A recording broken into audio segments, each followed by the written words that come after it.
These days, he's best known as Stanley Roper, the landlord of Three's Company that later went on to have his own series entitled The Ropers.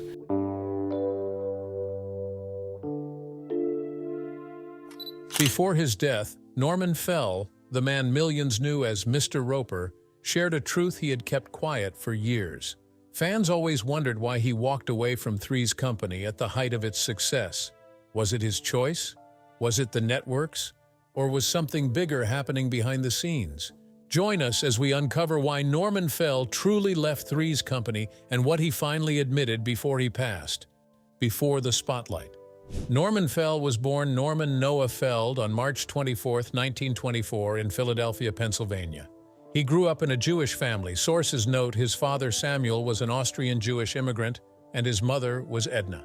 He attended Central High School in Philadelphia, a public magnet school known for strong academics. The family's background and the era he grew up in, between the late 1920s and 1930s, meant the Great Depression shaped daily life. Money was tight for many families in the city, and that reality often pushed kids toward practical choices. Still, classmates and teachers noticed he had a dry sense of humor and a calm presence that worked well on stage. Those traits would later define his screen persona. In school, he wasn't the loudest kid in the room, but he paid attention to timing, which helps in comedy, and he learned to read a room. Philadelphia also gave him easy access to theaters and traveling shows, so he could see performers up close. That exposure, plus natural timing, sparked an interest in acting before he ever stepped onto a Hollywood set. Some later obituaries and theater write-ups point out that he began taking acting seriously in those years, even if he didn't yet plan on a career. When World War II came, Fell enlisted in the United States Army Air Forces. Records and obituaries agree he served as a tail gunner on a B-25 Mitchell flying in the Pacific Theater. That job was dangerous and demanded focus and discipline. The experience aged him quickly and gave him the kind of steadiness people later read in his performances. There's no solid evidence he performed with USO units during his service. Reputable sources emphasize his combat role rather than entertainment duties. After the war, he went home to Philadelphia and used the GI Bill era's momentum to study drama at Temple University. He earned his bachelor's degree in drama there, performing in campus productions and sharpening his craft with formal training. Those years helped him turn raw instinct into reliable technique. They also gave him stage hours, priceless for someone who would later make a living on timing and reaction. Fell's decision to pursue acting seems direct when you look at the timeline. Service, college, and then full commitment to performing. By the late 1940s, he was seeking out work where he could find it. He did summer stock and regional theater, the classic route for many stage actors of his generation. That steady climb, not a sudden break, set him up for a long career. After Temple, he continued training in New York. He studied at the Actors Studio, the famed workshop associated with rigorous dramatic technique. While he would become known for comedy on television, the studio's focus on truthful behavior and inner life gave him depth. That training helped him play frustration, suspicion, and quiet exasperation without pushing too hard, qualities that later made Mr. Roper so believable. Contemporary references also tie him to early work with groups like the Black Hills Players and summer stock companies, which gave him stage time and flexibility across roles. Stick around. Next, we'll see how those early choices powered his slow, steady rise into film and TV. Climbing without fame. When Norman Fell moved from New York to Los Angeles in the early 1950s, his path wasn't smooth or glamorous. Hollywood was packed with hopefuls, and Fell didn't look or act like a leading man of the era. He didn't have the polished looks that producers often wanted, and his quiet, low-key style didn't fit the over-the-top performances that were popular then. Because of this, he was often cast in the background as soldiers, cops, or average working men. These roles didn't make him famous, but they built his experience and discipline on set. He became known around casting circles as someone who was dependable and easy to work with. Even when he had only a few lines, Fell delivered them naturally without trying to steal scenes. This subtle skill would later become one of his strengths. During the 1950s and 1960s, he started showing up in popular TV shows that were household names. He had small roles in Perry Mason, The Untouchables, The Fugitive, Bonanza, Alfred Hitchcock Presents, and The Twilight Zone. Each time he played believable characters, people who looked like they really existed outside the story. These appearances helped him build a solid reputation among producers and directors. He was becoming known as a working actor, the kind who could step into almost any part and make it feel real. Although fame still seemed far away, Fell was quietly building the foundation of a long-lasting career. Fell's patience finally began to pay off in the 1960s. His years of playing ordinary men started to open doors for more interesting supporting roles. Two major films changed the direction of his career: The Graduate and Bullet.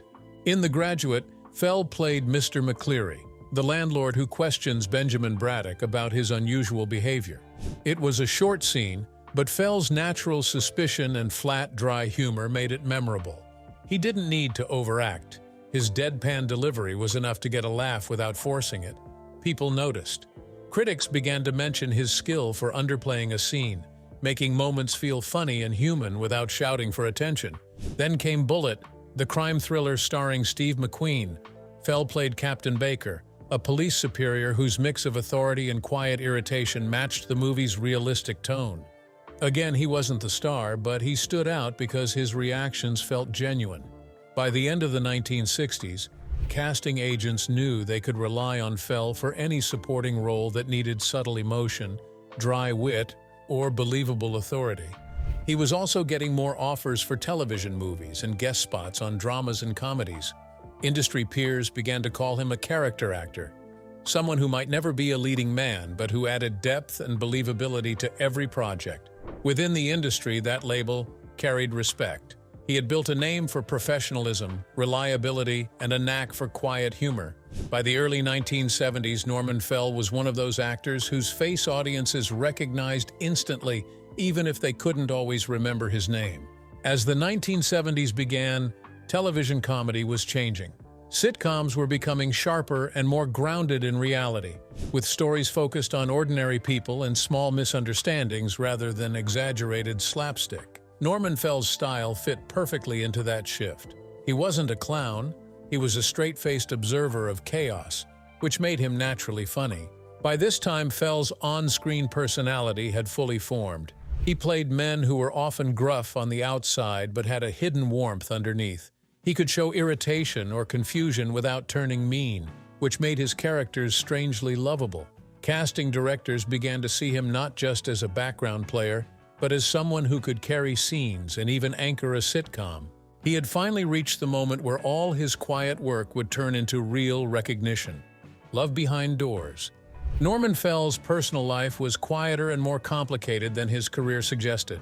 While audiences saw him as the sharp, funny landlord or the straight-faced comic presence on television, his private world was full of changes and emotional challenges. He married 3 times during his life, each relationship shaped by the constant tension between his growing career and his desire for personal stability. His first marriage came early, before he was a household name. Friends later said that he had genuine hopes for a lasting partnership, but show business can be a difficult path for any couple. Acting demanded long hours, travel, and unpredictable income. Those pressures built slowly, and it wasn't long before the relationship began to suffer. Fell was deeply committed to his craft, and at that stage he was still struggling to get consistent work. The pressure to succeed often took priority, whether he wanted it to or not. This pattern would quietly repeat itself throughout his life. By the time he started getting steady roles in television and film in the 1960s, his personal life was already marked by a sense of distance. He remarried, hoping that a more stable career might help him keep a stronger relationship. But being on sets for long stretches of time and living between New York and Los Angeles made it hard to sustain intimacy. Acting is often described as glamorous from the outside, but for Fell, it was a trade-off that cost him emotionally. His third and final marriage was to Karen Weingard, a woman much younger than him who had worked as a dancer and actress herself. The two met during the height of his television fame, and she became part of his life during a period when Three's Company had made him instantly recognizable. To fans, it looked like Fell had finally found both love and success at once. But even that marriage faced difficulties. Friends later noted that while Fell adored her, the couple had different lifestyles and energy levels. He was quiet, private, and more withdrawn as he got older. She was social and active. Over time, those differences made the relationship complicated. There are few public details about how each marriage ended, but what's consistent in recollections from friends and colleagues is that Fell found it hard to balance his emotional world with his devotion to work. He wasn't unkind or distant by nature, but he often kept his feelings to himself.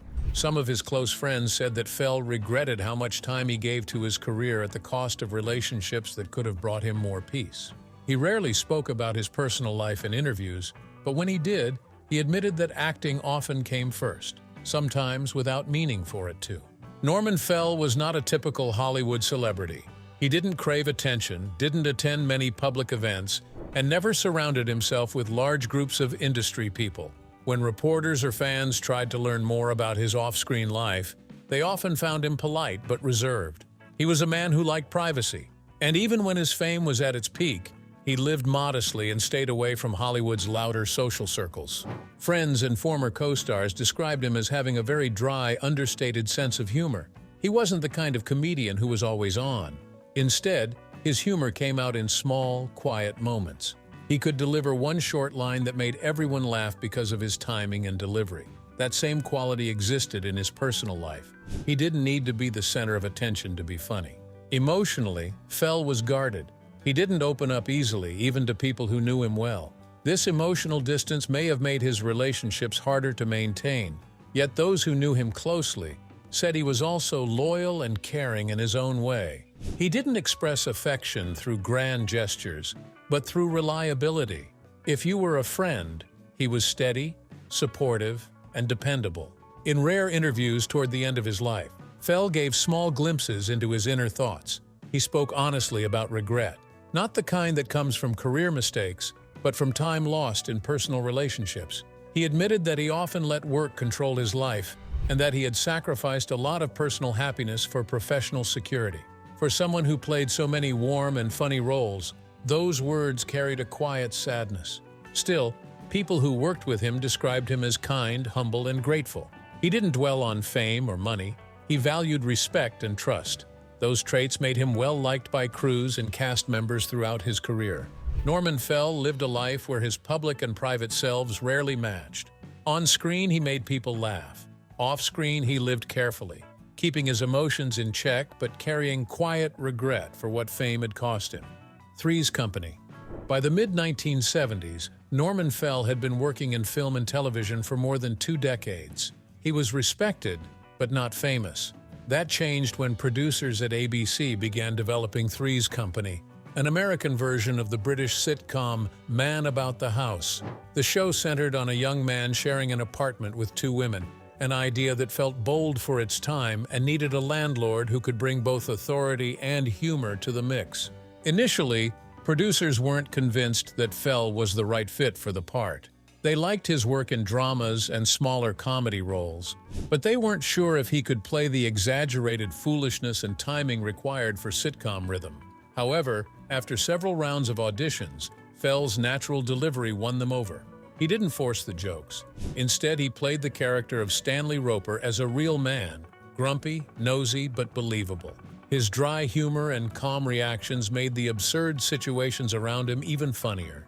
When he was paired with actress Audra Lindley, who played his wife Helen Roper, everything clicked. Their chemistry was immediate. She was energetic, chatty, and always frustrated by her husband's indifference, while Fell played Stanley as the stubborn, clueless man who thought he knew everything.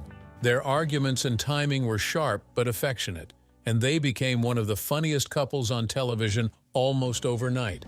Stanley Roper became a character audiences instantly recognized. He was the older landlord who peeked into his tenants' lives, suspicious of everything they did, yet somehow too awkward to confront them directly. His facial expressions, wide eyes, long pauses, and slow head turns were comedic gold. Norman Fell didn't rely on over-the-top gestures. His silence often got more laughs than lines. With every episode, he turned Stanley Roper into one of TV's most lovable curmudgeons. One of the biggest reasons Three's Company worked so well was the dynamic between Stanley Roper and Jack Tripper, played by John Ritter. The two characters couldn't have been more different. Jack was young, free-spirited, and full of energy, while Stanley was cautious, jealous, and set in his ways. Their scenes together often revolved around misunderstandings, with Stanley convinced Jack was up to no good. Behind the scenes, Norman Fell was known as steady and professional. He had a strong bond with his co-stars, especially John Ritter, Joyce DeWitt, and Audra Lindley. Fell and Ritter shared mutual respect. Ritter, who was younger and energetic, often looked up to Fell for advice on timing and delivery. Fell admired Ritter's natural talent and kindness. Their on-screen chemistry reflected that real friendship off-camera. With Audra Lindley, the connection was even deeper.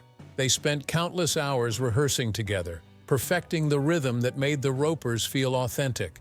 Off-screen, they were good friends who supported each other through the challenges of fame and the pressures of working in television.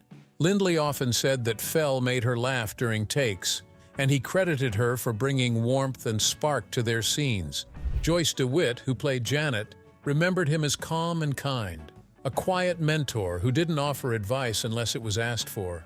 He didn't play the role of a teacher, but younger cast members noticed how he handled work, punctual, polite, and serious about the craft. Despite his good relationships with his castmates, Fell occasionally had friction with producers. He sometimes felt that the writing made his character too shallow or repetitive. He wanted Stanley Roper to have more depth, to show that underneath the grumpiness was a man who genuinely cared about his wife and tenants. Those discussions didn't always lead to change, but they showed how much Fell cared about his work. On set, though, he remained a professional. Cast members later said that even when he disagreed with producers, he never let it affect the day's shoot. He did his job, gave his best, and kept the mood light. Norman Fell's time on Three's Company finally gave him the widespread recognition he had spent decades earning. The show turned him into a familiar face across America and set the stage for what would become both an exciting and heartbreaking chapter in his life. Why he left Three's Company. By 1979, Three's Company was one of the biggest shows on television, and Norman Fell's character, Stanley Roper, had become a fan favorite. ABC executives knew how much audiences loved the Ropers, Stanley and his outspoken wife Helen, and believed they could carry their own show. The idea of a spin-off, The Ropers, seemed like an opportunity to build on that popularity and expand the Three's Company universe. From the outside, it looked like an honor for Fell and co-star Audra Lindley. The network promised them top billing, a higher salary, and a chance to headline a series rather than support someone else's story. Behind the scenes, however, the decision wasn't so simple. Norman Fell was cautious. He had worked for years to find steady success, and he knew how risky television could be. Leaving a proven hit for a new show, even one built around his own character, was a gamble. To convince him, ABC included a safety clause in his contract. It said that if The Ropers was canceled within a certain period, Fell and Lindley would be allowed to return to Three's Company. This condition reassured him that he wouldn't be permanently losing his spot on a hit show. It seemed fair at the time, but later, it would become one of the most painful parts of his career. According to accounts from the period, producers pushed hard for the spin-off, telling Fell that the timing was perfect. They said The Ropers could stand on its own and even reach new audiences. Norman was hesitant. He reportedly told friends that he was scared to leave something that was working. But he also knew opportunities like this didn't come often. The offer of a starring role appealed to his sense of accomplishment after decades of hard work. Eventually, he agreed. In the spring of 1979, Stanley and Helen Roper said goodbye to their tenants and moved to a new neighborhood, launching the spin-off that was meant to make Norman Fell a leading man for the first time in his career. In interviews given around that time, Fell spoke optimistically, but also with hints of doubt. When asked why he left, he said, "They said it was my turn." That simple line revealed a mix of pride and uncertainty. He wanted to trust the network's promise and believed he had earned the right to lead his own show. Years later, however, he admitted that he felt talked into it. In one conversation, he explained that executives assured him the spin-off was safe and that if it didn't work out, he'd be welcomed back to Three's Company. He trusted that handshake agreement and the written clause, not realizing how easily those guarantees could be ignored when network priorities shifted. Why he couldn't return. When The Ropers premiered in March 1979, the excitement was high. The first few episodes did well, drawing strong ratings and positive early reviews. Audiences enjoyed seeing Norman Fell and Audra Lindley back together, trading the same quick-witted arguments that had made them beloved in the original series. But the success didn't last long. Within weeks, the ratings began to slip. Part of the problem was the show's time slot. ABC moved the Ropers to a weaker position in the weekly schedule, placing it against already popular programs on other networks. Many viewers who had tuned in at first simply stopped watching when it became harder to find. Television critics and industry insiders later described this move as a kind of scheduling sabotage. It wasn't intentional cruelty, but it showed that ABC wasn't protecting the new show as much as it should have.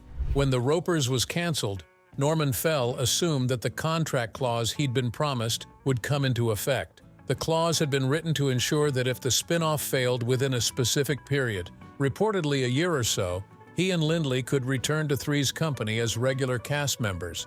It was the key reassurance that convinced him to take the risk in the first place. However, things didn't go the way he expected. When he reached out to discuss his return, ABC and the show's producers began to stall. They claimed that the timing window had expired by just a few days and that Three's Company was moving in a new direction. By then, Don Knotts had joined the show as Ralph Furley, the new landlord.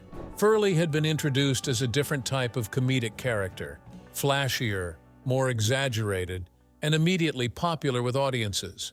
Norman Fell, however, felt betrayed. The contract had been his safety net, and he believed ABC was deliberately twisting its wording to avoid honoring it. He reportedly considered legal action, but chose not to pursue it aggressively, partly because he didn't want to damage his professional reputation. He remained polite in public, but privately, he knew that the promise had been broken. Hollywood had moved on, and his place in Three's Company was gone for good. The controversy became one of the most talked about behind-the-scenes stories of the series. Even years later, fans continued to ask why Stanley and Helen Roper never returned. The simple answer was that ABC no longer wanted them to, and Norman Fell had no power to change that decision. The aftermath hit Norman Fell harder than most people realized. He didn't make dramatic public statements, but those close to him said he carried quiet anger and disappointment for years. He had spent decades building his career carefully, only to see a major opportunity turn into a painful reminder of how unpredictable the television business could be. In later interviews, Fell was honest about his feelings. He said, "I never should have left." It wasn't said with bitterness, but with resignation. He didn't blame his castmates or even the writers. He simply recognized that trusting the network's promise had been a mistake. Three's Company had been more than just a job for him. It was a family, a creative home, and the place where he had finally felt seen and appreciated after years of hard work. Friends and co-stars, including John Ritter and Joyce DeWitt, expressed sympathy for how things ended. Ritter in particular had loved working with Fell and reportedly told friends that Norman deserved better treatment. Still, Fell chose to move forward quietly. He continued acting in small roles throughout the 1980s and 1990s, always professional, but never quite finding another part that matched Stanley Roper's impact. What hurt the most was realizing that Hollywood loyalty often ended where ratings began. Fell had trusted relationships and handshake promises, but in the end, business decisions outweighed friendship and fairness. His calm public image hid that disappointment, but those who knew him said it stayed with him for the rest of his life. The experience left Norman Fell with a hard truth about the industry and with lingering regret for leaving the show that had finally made him a star. His last regret. After The Ropers ended and his chance to return to Three's Company slipped away, Norman Fell's career entered a quieter phase. He continued to act, but the major roles that had once brought him national attention became fewer. During the 1980s and 1990s, Fell appeared in smaller parts on television and in made-for-TV movies. He made guest appearances on shows like Murder, She Wrote, Matlock, and a handful of Hallmark productions. Each time, he brought the same professionalism and steady presence that had defined his earlier work. By the early 1990s, he had mostly stepped back from acting. Friends described him as someone who preferred simple routines, quiet days at home, reading scripts for fun, and occasionally visiting old colleagues. He wasn't the type to attend red carpet events or seek media attention. Norman lived a modest life in California, far from the noise of Hollywood. Health problems eventually started to catch up with him, though he rarely spoke about them publicly. He had always been private about personal matters, and his declining health was no exception. It wasn't until much later that it became known he had been battling cancer. Those who knew him said he stayed calm and practical about it, facing illness with the same quiet dignity he brought to everything else in life. Norman Fell passed away on December 14, 1998, in Los Angeles, from cancer complications. He was 74 years old. The news of his death was met with sadness across the entertainment world, even though he had been out of the public eye for years. Many fans who grew up watching Three's Company and the Ropers felt a sense of nostalgia and loss, remembering him as the face of one of television's most lovable curmudgeons. True to his personality, his funeral was small and private. Only close family members and a few friends attended. Some of his co-stars from Three's Company quietly paid their respects, sending flowers or personal notes rather than making public statements. Those who knew him best said that was how he would have wanted it, without spectacle, just quiet remembrance. If you enjoyed this video, don't forget to like, subscribe, and hit the bell so you never miss the next one.